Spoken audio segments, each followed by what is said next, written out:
I'm going to call him Hall of Fame coach Dick Vermeil. I mean, it's not technically official, but he'll be in the Pro Football Hall of Fame, and it's about time, and we're so pleased with that. But Coach, first of all, it's really great to have you on, and Merry Christmas, Happy Holidays, Happy New Year to you and your family and loved ones. But I've really been thinking about you lately. A lot of it had to do with the fact that, there's more Hall of Fame talk for the next class, but then also the situation where, the Kurt Warner movie came out, and I know that you saw it, and I wanted to get your thoughts. But also, of course, with the passing of John Madden last night at age 85, and I know you guys were tight, and you had a lengthy relationship that spanned decades, and so I wanted to talk to you about that. So, first of all, how you doing? Everything good?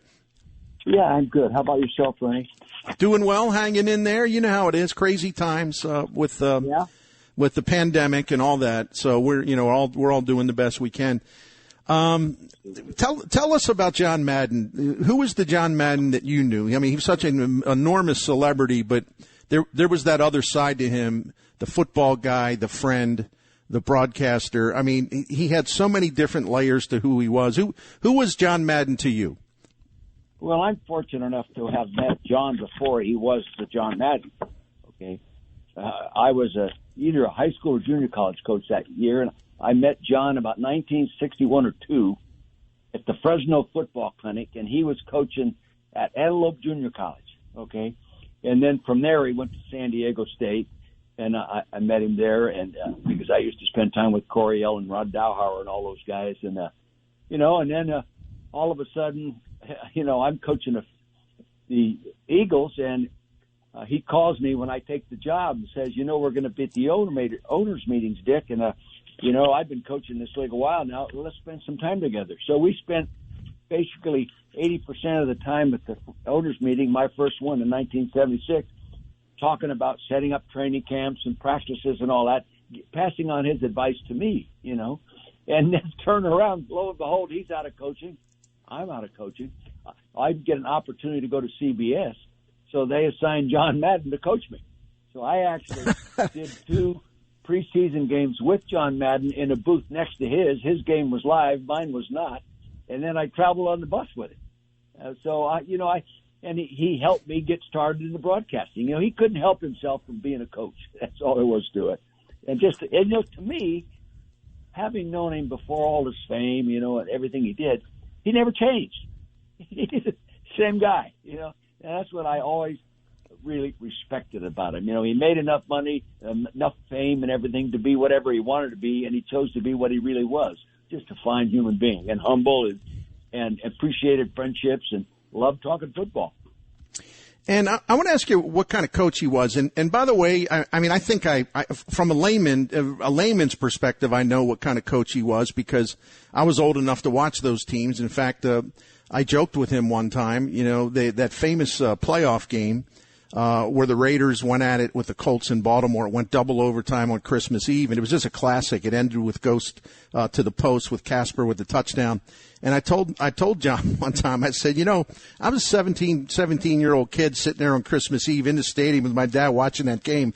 I said, I didn't like you that day, but I love you now. And he just laughed, but he was a phenomenal coach. But from one coach to another, talking about another, what made him so special? A guy that had a 759 winning percentage and got to 100 wins faster than anybody. What made him so special as a coach? Well, he'll tell you this. The first thing that made him special with the Raiders was take over a team that all they've ever done is win. Right. Okay. And an owner and a management team that was sort of ahead of the game in terms of personnel and coaching and organization and all that. So he said, I really benefited from that. But my job was to keep it that way. And that's not always easy to do. A lot of people have taken over winning situations and haven't been able to handle it, haven't been able to meet the standards. Well, he did more than meet the standards. He's got his winning percentage is unbelievable, and it was, he just kept getting better. He was a defensive coach in college, coached the linebackers at San Diego State, and he comes to the Raiders. He ends up at the Raiders initially as an assistant coaching the linebackers. So I just think he was a pure football guy.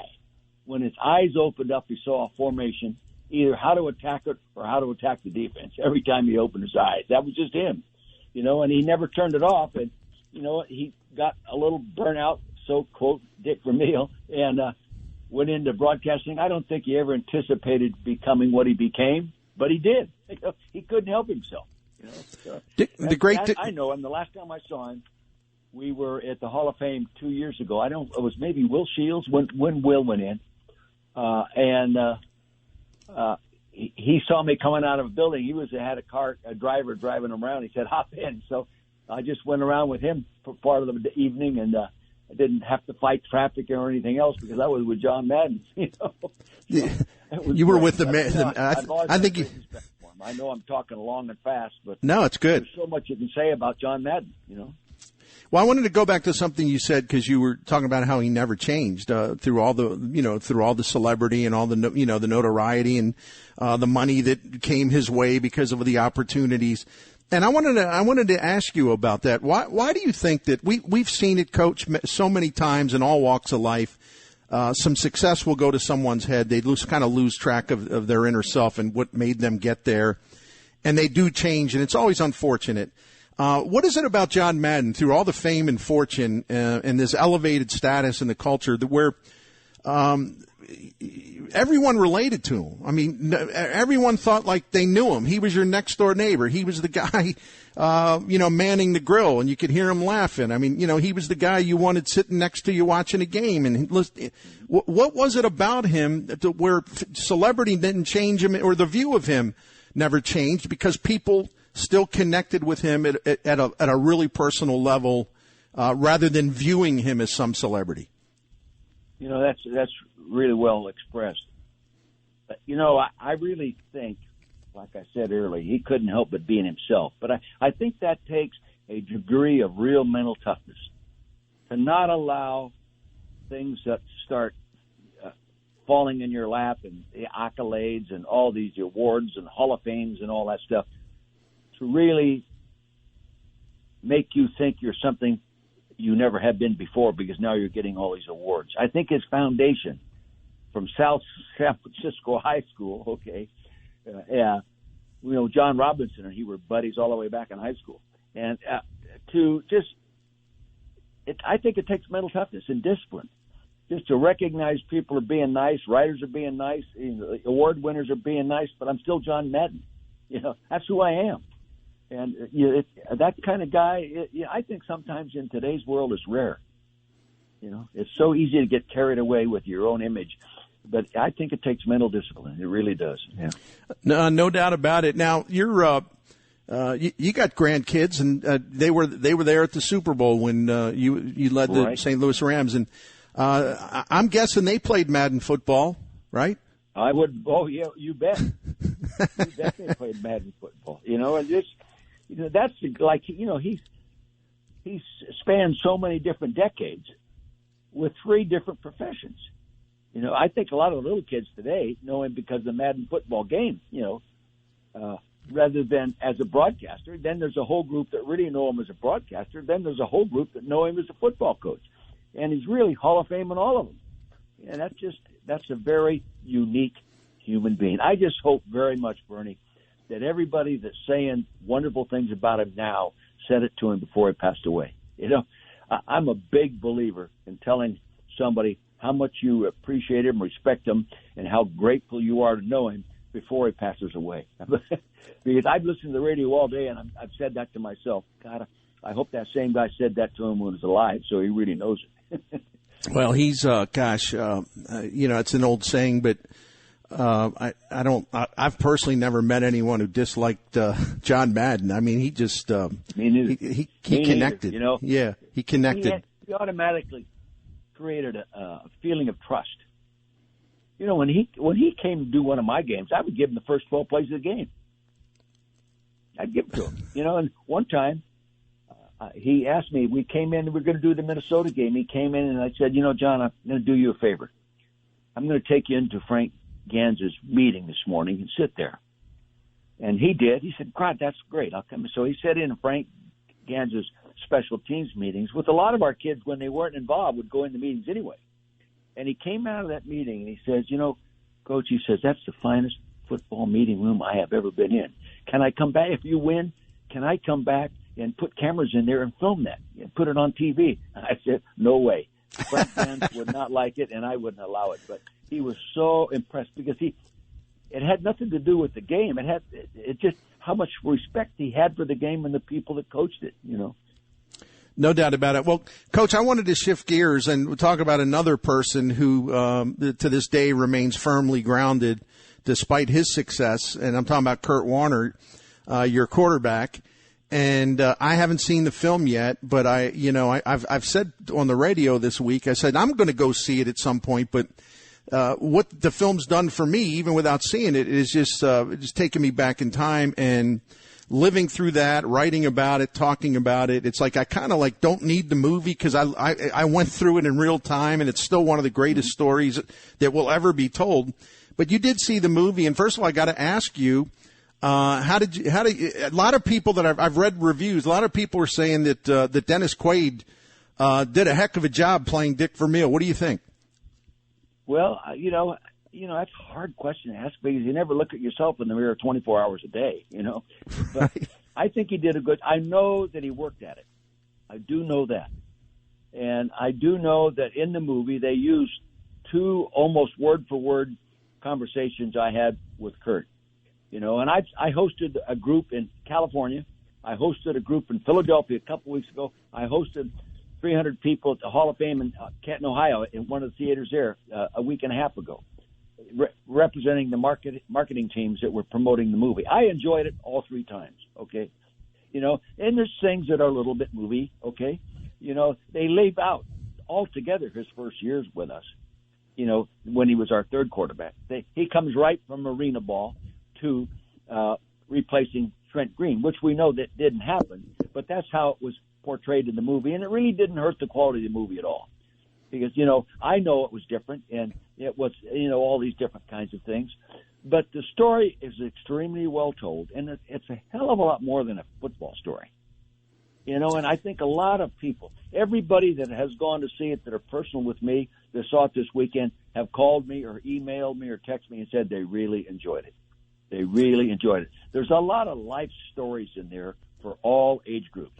There's going to be some older people that can remember having gone through a period in their life where they thought the world was going to end and everything was tough. It was a struggle, and they fought their way out of it. And these kinds of things, I think it's going to do well. I understand they had for 2 days, Christmas Eve day and Christmas Day, they had 6.2 million people saw it, and it was rated 5th for the weekend. But the other films ahead of had 3-day stay rather than just a 2-day viewing. So I think it's going to do all right. I think it'll do extremely well when it gets on, you know, the Netflixes and Apple TVs and all that, because parents are going to want their kids to see it as well. And plus, sometimes you just need a lift, pick up emotionally, and I think this will do it.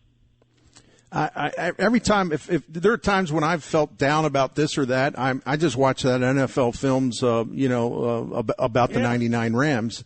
And that leaves me on, up on the clouds every single time. It does make you feel good, makes you feel great. Hey, I wanted to ask you, and I wanted to ask you, and by the way, your positivity, obviously, not just the coaching, but the positivity with your men. I mean, that was a huge factor in that team accomplishing what it did. There's no doubt about it.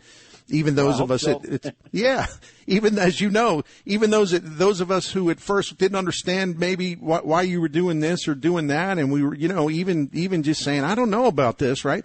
It all came very clear at the end, the plan and the implementation of it, and what your goals were to reshape that team. And what a thrill, looking back, what a thrill for me, and I'll speak on behalf of everyone else in the media to be able to watch that and watch the bad times slowly turn and become great times, and historically great times for St. Louis sports. Well, I appreciate what you're saying, because, you were a part of it. You were a part of it, and you know what's going on, and you can get a feel, you can get upset, you can get excited, you can get emotional. Yeah, you were living it with me and the rest of the organization, and it was tough. Jeez, I can remember we let Lawrence Phillips go, the number 1 pick, but all those kind of things. It's too bad he was a victim of it. But I'll tell you, when you do that in building an organization, it it attracts the attention of everybody in the organization.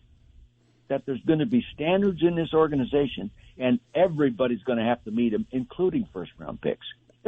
Just those little things like that. And God, I feel so bad that it didn't work out better for him. Even worse after, But all those little things that take place in rebuilding an organization are so critical to the outcomes. And never did I think in 3 years that, oh God, we'll be a world champion. But I knew in the third year there we were a playoff team. I knew that. But you would have to be blind on the practice field to not recognize it, because I've seen championship teams play. I've been on playoff teams. I've coached them. I've been in Super Bowl. I know what they look like, and I knew what we had there. But what I didn't really know was how good Kurt Warner really was and how good Mike Martz really was, And I want to close the interview with the great Dick Vermeil, and with a question. I'm sorry about that. I'm stammering. A question about Kurt Warner, because this is the old cliche, Dick. But like, you see the film, and then you're also aware of the real story, which you were a big part of. And it is that old cliche where you say, like, you can't even make this up. I mean, no one would ever make a movie about this, because there's just no way this could have happened. Why do you think in the end, other than obviously he was a talented individual, why do you think he was able to get through those hard times and rejection, and not only in a professional sense, but the personal sense? It wasn't like it was easy for him and Brenda and her parents, the tornado story, which was just unbelievable, the devastation there of her parents, and they went through hell basically until they got to a better place. But what gave him and Brenda the strength to get to where they eventually the point that they eventually reached, and the point where they still are? Well, I'd say number one, and I think this is true of almost anybody, mental toughness. If you could just keep battling, because you have a belief in yourself, and of course they had a deep faith that they were being supported by means that they really believe in, and their faith in their religion. But really, I think just mentally tough guys can do that. And just nothing is going to defer them or distract them from being what they want to be. And the first thing mentally tough people like that are just character people. When you have that depth to you as a person, it's hard for any situation that happens negatively to ruin you for life. It may set you back, but sometimes you come out of the setback stronger because you have faced it, and you've moved on, and you found a way to do something better. You admitted your own mistakes, and you corrected them, and you've recognized it's important to listen and take coaching, and and go to church on Sunday like Kurt would. These different things added up to make him what he is. You'll never change him. He's doing things today. He was, building the homes for the kids that can't care for themselves, or they can if there's a supervisor in the home. These kind of programs, that's Kurt Warner. No doubt about it. And I look forward to seeing the movie. The more I talk to you about this and reflect on the real experience, it takes me, and I think a lot of people, back to a very special place and time. And so that we need that these days, like you alluded to earlier. It's good for us, good for the soul. Well, when you do it, after you watch it, give me a call, just an off-record call, and we'll just talk about it. You'll recognize it's 100% accurate. But, they weren't doing a documentary, though it's close. That's right. The story. Hey, one other thing real quick. Some people have told me that they thought maybe they were a little too tough on Mike Martz. What's your thoughts on that? Yes, no question. Yeah. No, and I said that to him. The last time I was with the movie in Canton, Ohio, a week and a half ago, the director, Andy, was there, the producers, and he was there, and his brother produced it. And the other thing I think where people that are doing these kind of stories miss is they should bring in a consultant and have them talk football with them. So when they're going through football stuff, they put it in true football vocabulary and process, and just you know what I mean. Make it more authentic. But for 85% of the viewers in this movie, they'll think that's just the way it is in football, and they could have done that level, that part of the production, I think, a little better with some good sound advice. Dick Vermeil, thank you so much for coming on with this on short notice. And Matt Rocchio, who was trying to reach you today, I said, look, Dick Vermeil will always get back to you. He'll get back to you. Don't worry about it. So, because he said very important to me. Okay, you're part of my indirect team in St. Louis. And no, truly, it's not even I don't even feel an obligation. I just feel that's the right thing to do.